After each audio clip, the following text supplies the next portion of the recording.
ನಮಸ್ಕಾರ, welcome back to my YouTube channel. ಇದು ನನ್ನ ಇಡೀ ವಾರದ ಒಂದು ರೂಟೀನ್.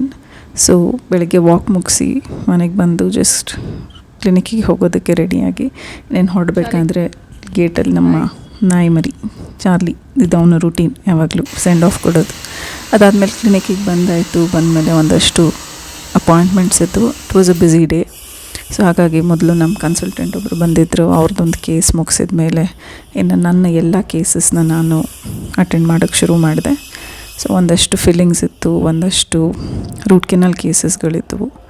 ಅದಾದಮೇಲೆ ಇನ್ನೊಂದು ಕೆಲವು ವಾಕಿನ್ಸ್ ಕೂಡ ಇರುತ್ತೆ.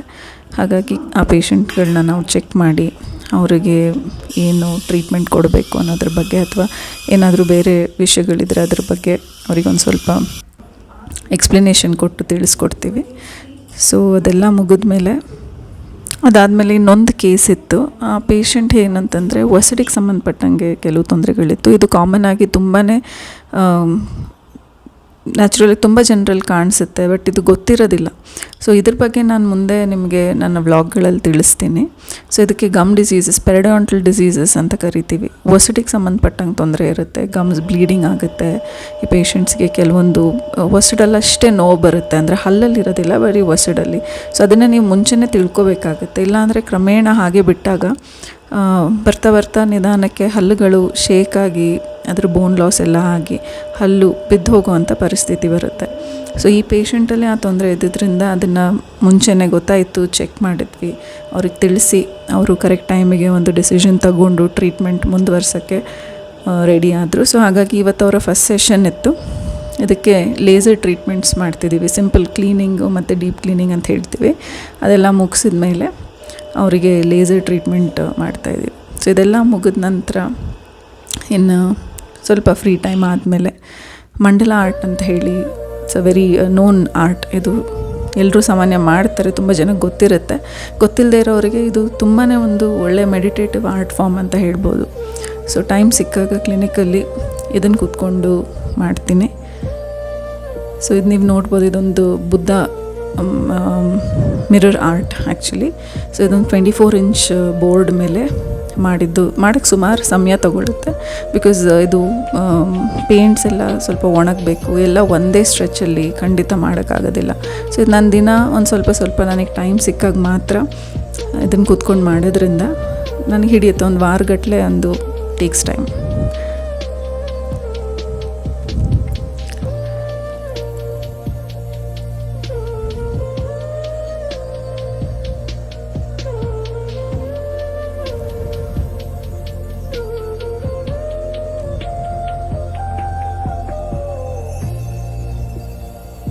ಇದಕ್ಕೆಲ್ಲ ನಿಧಾನಕ್ಕೆ ಮಿರರೆಲ್ಲ ಹಚ್ಚಿ ಅದನ್ನು ಒಣಗಕ್ಕೆ ಬಿಡಬೇಕು. ಒಣಗಕ್ಕೆ ಬಿಟ್ಟ ಮೇಲೆ ಗ್ರಿಡ್ ಲೈನ್ಸ್ ಅಂತ ಇರುತ್ತೆ, ಅದನ್ನೆಲ್ಲ ಒರೆಸಿ ಆಮೇಲೆ ವಾರ್ನಿಷ್ ಮಾಡಿ ಇದೆಷ್ಟು ಮಾಡಿದ್ಮೇಲೆ ಒಂದು ಬ್ಯೂಟಿಫುಲ್ ಆರ್ಟ್ ವರ್ಕ್ ರೆಡಿ ಆಗುತ್ತೆ.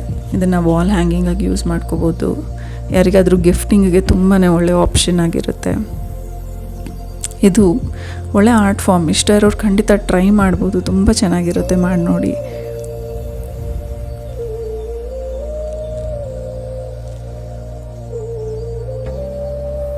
ತುಂಬ ಫೋಕಸ್ ಇಶ್ಯೂಸ್ ಇರೋರಿಗೆ ಅಥವಾ ಮೆಂಟಲ್ ಸ್ಟ್ರೆಸ್ ಇರೋವಂಥವ್ರು ಈ ಆರ್ಟ್ ಫಾರ್ಮ್ನ ಅಳವಡಿಸ್ಕೊಂಡ್ರೆ ತುಂಬ ಹೆಲ್ಪ್ ಆಗುತ್ತೆ. ಫೋಕಸ್ ತುಂಬ ಬರುತ್ತೆ, ಕೆಲಸಗಳಲ್ಲಾಗಲಿ ಅಥವಾ ನಮ್ಮ ಸ್ಟ್ರೆಸ್ ರಿಲೀವ್ ಆಗುತ್ತೆ. So this is one very good art form. So ಇದಿಷ್ಟಲ್ಲದೆ I am also passionate about baking. ಇದು ಬಿಟ್ಟು ಈಗ ವೀಕೆಂಡಲ್ಲಿ ನನ್ನ ಕಸಿನ್ ಬಂದಿದ್ಲು ಅಂತ ಹೇಳಿ ಮನೇಲೇ ಒಂದು ಪಫ್ ಶೀಟ್ಸ್ ಎಲ್ಲ ರೆಡಿ ಮಾಡಿಟ್ಟಿದ್ದೆ. ಸೊ ಅದನ್ನು ಮಾಡ್ಕೊಳ್ಳೋದಕ್ಕೆ ಮನೇಲೇ ಒಂದು ಸ್ವಲ್ಪ ವೆಜ್ ಸ್ಟಫಿಂಗ್ ರೆಡಿ ಮಾಡ್ಕೊಂಡ್ವಿ. ಅದಾದಮೇಲೆ ರೆಡಿ ಇದ್ದಿದ್ದ ಪಫ್ ಶೀಟ್ಸ್ ತೊಗೊಂಡು ಸ್ಟಫಿಂಗ್ ಎಲ್ಲ ಮಾಡಿಕೊಂಡು ಬೇಕ್ ಮಾಡೋದಕ್ಕೋಸ್ಕರ ರೆಡಿ ಮಾಡ್ಕೊತಾ ಇದ್ವಿ.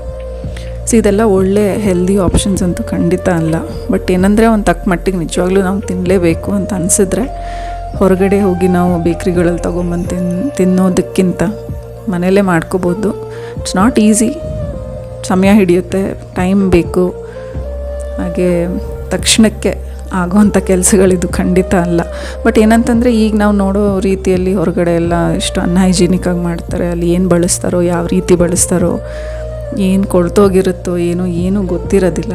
ಸೊ ಅಂಥ ಪರಿಸ್ಥಿತಿಗಳಲ್ಲಿ ಯಾವುದೋ ಒಂದು ಟೈಮಲ್ಲಿ ಯಾವುದೋ ಒಂದು ಸತಿ ನಾವೇ ಮನೆಗಳಲ್ಲಿ ಮಾಡಿಕೊಂಡ್ರೆ ಅಟ್ಲೀಸ್ಟ್ ಒಂದು ನೀಟಾಗಿರೋ ಒಳ್ಳೆ ಕ್ವಾಲಿಟಿ ಫುಡ್ ಅಂತೂ ನಮ್ಗೆ ಸಿಕ್ತು ಅನ್ನೋ ಒಂದು ಸಮಾಧಾನ ನಮಗಿರುತ್ತೆ.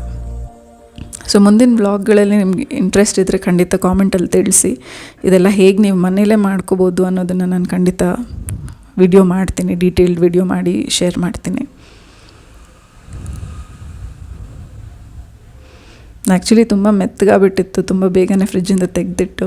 ಹಾಗಾಗಿ ಒಂದು ಸ್ವಲ್ಪ ಇನಿಷಿಯಲ್ ಫಸ್ಟ್ ರೌಂಡ್ ಒಂದು ಸ್ವಲ್ಪ ಸ್ಟ್ರಗಲ್ ಆಯಿತು. ಬಟ್ ಸೆಕೆಂಡ್ ರೌಂಡ್ ಅಷ್ಟೊತ್ತಿಗೆ ಮತ್ತೆ ಫ್ರಿಜ್ಜಲ್ಲಿ ಇಟ್ಟಿದ್ದರಿಂದ ಅದು ಗಟ್ಟಿ ಇತ್ತು. So we could keep it back.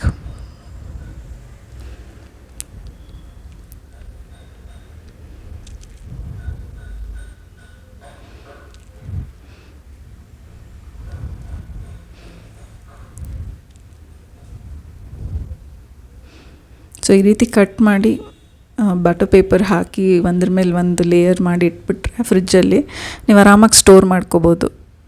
But ತುಂಬ ದಿನ ಇಡೋಕ್ಕಾಗಲ್ಲ, ಬಿಕಾಸ್ ನಿಮಗೆ ಬೇಕ್ರಿಗಳಲ್ಲಿ ಅವ್ರು ಬಳಸೋ ಒಂದು ಫ್ಯಾಟ್ ಅಥವಾ ಬಟರ್ ಏನಂತೀವಿ ಅದು ಬೇರೆ, ಅದು ಶೆಲ್ಫ್ ಲೈಫ್ ಜಾಸ್ತಿ ಕೊಡುತ್ತೆ. ಬಟ್ ಅದು ತುಂಬ ಅನ್ಹೆಲ್ದಿ. ನಾವಿಲ್ಲಿ ಮನೇಲಿ ಮಾಡಬೇಕಾದ್ರೆ ಬೆಣ್ಣೆ ಬಳಸೋದು. ಸೊ ಕಂಪ್ಯಾರಿಟಿವ್ಲಿ ಓಕೆ ಅಂತ ಹೇಳ್ಬೋದು, ಬಟ್ ತುಂಬಾ ಹೈಲಿ ಕ್ಯಾಲರಿಕ್. ಸೊ ಇದು ಫ್ರೀಕ್ವೆಂಟಾಗಿ ತಿನ್ನೋದಕ್ಕಂತೂ ಖಂಡಿತವಾಗ್ಲೂ ರೆಕಮೆಂಡೆಡ್ ಅಲ್ಲ. ಯಾವಾಗಲೂ ಒಂದು ಸತಿ ಆದರೆ ಓಕೆ. ಆ್ಯಂಡ್ ತುಂಬ ದಿನಾನೂ ಸ್ಟೋರ್ ಮಾಡೋಕ್ಕಾಗಲ್ಲ. ಬಹುಶಃ ಮಾಡಿದರೆ ನಾವು ಒಂದು ಫ್ರಿಜ್ಜಲ್ಲಿ ಇಡೋದಾದರೆ ಒಂದು ವಾರದ ಮಟ್ಟಿಗೆ ಒಂದು 8-10 ಶೀಟ್ಸು ವಾಟೆವರ್ ಅದು ಮಾಡಿಟ್ಕೊಂಡು ಅದ್ರ ಪ್ರಕಾರ ನಾವು ಯೂಸ್ ಮಾಡ್ಕೋಬೋದು. ಸೊ ಇದನ್ನೆಲ್ಲ ಈ ರೀತಿ ಸ್ಟಫ್ ಮಾಡಿ ಯಾವುದು ಬೇಕಿಂಗ್ ಟ್ರೇ ಇರುತ್ತಲ್ಲ ಅದರಲ್ಲಿ ಹಾಕಿಟ್ಕೊಳ್ಳಿ. ಅದಾದಮೇಲೆ ಮಿಲ್ಕ್ ವಾಶ್ ಅಂತ ಮಾಡೋದಿದು. ಮೇಲ್ಗಡೆ ಡ್ರೈ ಆಗದೆ ಇರಲಿ ಅಂತ ಹೇಳಿ ಮಿಲ್ಕ್ ವಾಶ್ ಮಾಡ್ತೀವಿ. ಸೊ ಜಸ್ಟ್ ಬರೀ ಹಾಲು, ತಣ್ಣಗಾಗಿರೋ ಹಾಲನ್ನು ಮಾತ್ರ ಈ ರೀತಿ ಬ್ರಷಲ್ಲಿ ತೊಗೊಂಡು ಜಸ್ಟ್ ಒಂಚೂರು ಆ ಪಫ್ ಮೇಲೆ ಹಾಕಿ ಬಿಟ್ಬಿಡಿ, ಬ್ರಷ್ ಮಾಡಿ. ಇದಾದಮೇಲೆ ನೀವು ಅವನಲ್ಲಿ 200 to 220 ಡಿಗ್ರಿ ಸೆಂಟಿಗ್ರೇಡಲ್ಲಿ ಫಸ್ಟೇ ಪ್ರೀಹೀಟ್ ಮಾಡಿಟ್ಕೋಬೇಕು ಒಂದು 5-10 ನಿಮಿಷ. ಅದಾದಮೇಲೆ ಇದನ್ನು ಈಗ ಮತ್ತೆ 200 ಡಿಗ್ರಿ ಸೆಂಟಿಗ್ರೇಡ್ ಟೆಂಪ್ರೇಚರಲ್ಲಿ ಒಂದು 15 ನಿಮಿಷದಿಂದ 20 ನಿಮಿಷ ಸಾಕು OTGಯಲ್ಲಿಟ್ಟರೆ. ಬಟ್ ಇದೇನಾಗುತ್ತೆ, ಕೆಲವೊಂದು ಸತಿ ಒಬ್ಬೊಬ್ಬರು ಮೈಕ್ರೋವೇವ್ ಆಗಲಿ ಅಥವಾ OTG ಸೆಟ್ಟಿಂಗ್ಸ್ ಮೇಲೂ ಹೋಗುತ್ತೆ. ಸೊ ನೀವೊಂದು ಸ್ವಲ್ಪ ಟೆಂಪ್ರೇಚರ್ ಆಗಲಿ ಟೈಮ್ ಆಗಲಿ ನಿಮ್ಮ ಮನೆಯಲ್ಲಿರುವಂಥ OTG ಅಥವಾ ಮೈಕ್ರೋವೇವ್ಸ್ ನೋಡಿಕೊಂಡು ಅಡ್ಜಸ್ಟ್ ಮಾಡ್ಕೋಬೇಕಾಗತ್ತೆ. ಇಲ್ಲಿ ನಾನು ಬಳಸ್ತಿರೋ OTGಯಲ್ಲಿ 200 ಡಿಗ್ರಿ ಸೆಂಟಿಗ್ರೇಡಲ್ಲಿ ಒಂದು 15 to 20 ಮಿನಿಟ್ಸ್ ಇಟ್ಟೆ. 15 to 20 ಮಿನಿಟ್ಸ್ ಆದಮೇಲೆ ಈಗ ನೀವು ನೋಡ್ತಿದ್ದೀರಲ್ಲ, ಇಷ್ಟು ಚೆನ್ನಾಗಿ ಸೂಪರಾಗಿ ಬಂದಿತ್ತು. ಜಸ್ಟ್ ಲೈಕ್ ಬೇಕ್ರಿಯಲ್ಲಿ ಹಿಂಗಿತ್ತು ಹಾಗೆ ಇತ್ತು. ಮತ್ತು ವೀಕೆಂಡ್ ಒಂದು ಬರ್ಡೇ ಪಾರ್ಟಿ ಇತ್ತು, ಅಟೆಂಡ್ ಮಾಡೋದು. ಸೊ ಅಲ್ಲಿ ಹೋಗಿ ಅಟೆಂಡ್ ಮಾಡಿ ಮುಗಿಸಿದ್ದಾಯಿತು. So this was about my entire week. ಮುಂದಿನ ಬ್ಲಾಗ್ಗಳಲ್ಲಿ ಯಾವುದೇ ರೀತಿಯ ಡೆಂಟಲ್ ಟ್ರೀಟ್ಮೆಂಟ್ಸ್ ಆಗಲಿ ಮತ್ತೊಂದಾಗಲಿ ನಿಮ್ಗೆ ಏನೇ ತಿಳ್ಕೊಬೇಕಿದ್ರು ಕಾಮೆಂಟಲ್ಲಿ ಖಂಡಿತ ತಿಳಿಸಿ. ಅದ್ರ ಬಗ್ಗೆ ಇಲ್ಯಾಬ್ರೇಟಾಗಿ ನಿಮಗೆ ತಿಳಿಸ್ತೀನಿ. ಪ್ರಿವೆಂಟ್ ಮಾಡಿಕೊಂಡ್ರೆ ಪ್ರಾಬ್ಲಮ್ಸ್ನ ಅದು ಒಳ್ಳೆಯದು. ಸೊ ಇಲ್ಲಿಗೆ ನಾನು ವ್ಲಾಗ್ನ ಕಂಪ್ಲೀಟ್ ಮಾಡ್ತಾಯಿದ್ದೀನಿ. ಸಬ್ಸ್ಕ್ರೈಬ್ ಮಾಡಿಕೊಂಡು ಮುಂದಿನ ವೀಡಿಯೋಸ್ ನೋಡಿ ಲೈಕ್ ಮಾಡಿ.